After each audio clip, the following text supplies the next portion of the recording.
मरुस्थल के गांव में एक पुरानी हवेली खड़ी थी जो कभी किसी राजा की हुआ करती थी। अब यह हवेली वीरान और डरावनी हो गई थी।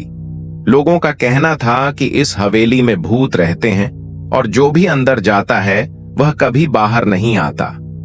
एक रात पूर्णिमा के चांद के नीचे एक युवक आरिफ हवेली के अंदर घुस गया।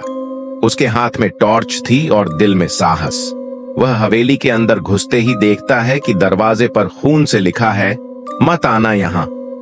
लेकिन आरिफ को यह सब महज अफवाहें लगीं।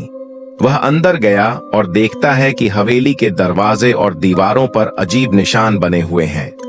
अचानक उसे एक कमरे में टूटी आईना दिखाई दी जिसमें एक भूतिया चेहरा झलक रहा था। आरिफ का दिल धक से रह गया।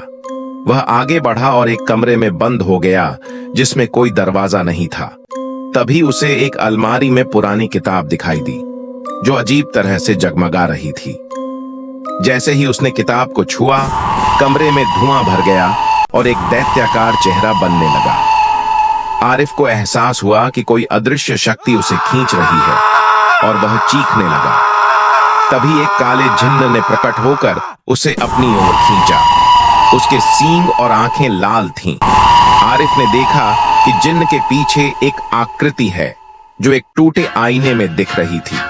वह आकृति आरिफ की नहीं थी बल्कि किसी और की थी।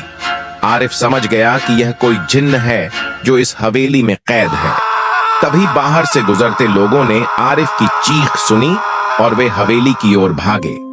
लेकिन जब वे वहां पहुंचे तो आरिफ कहीं नहीं था। हवेली का दरवाजा बंद था और खून से लिखा था, वह कभी नहीं आएगा। उस दिन के बाद गांव वाले कहते हैं कि हर पूर्णिमा की रात को हवेली में एक दिया जलता है और आरिफ की आत्मा उस हवेली में कैद हो गई है।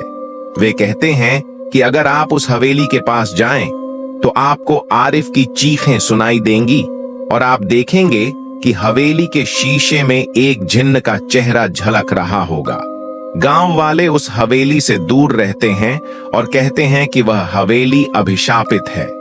और सचमुच उस हवेली के आसपास एक अजीब सी खामोशी है, जैसे वह हवेली किसी और दुनिया का हिस्सा हो। ऐसी और वीडियोस देखने के लिए हमारे चैनल को सब्सक्राइब करें।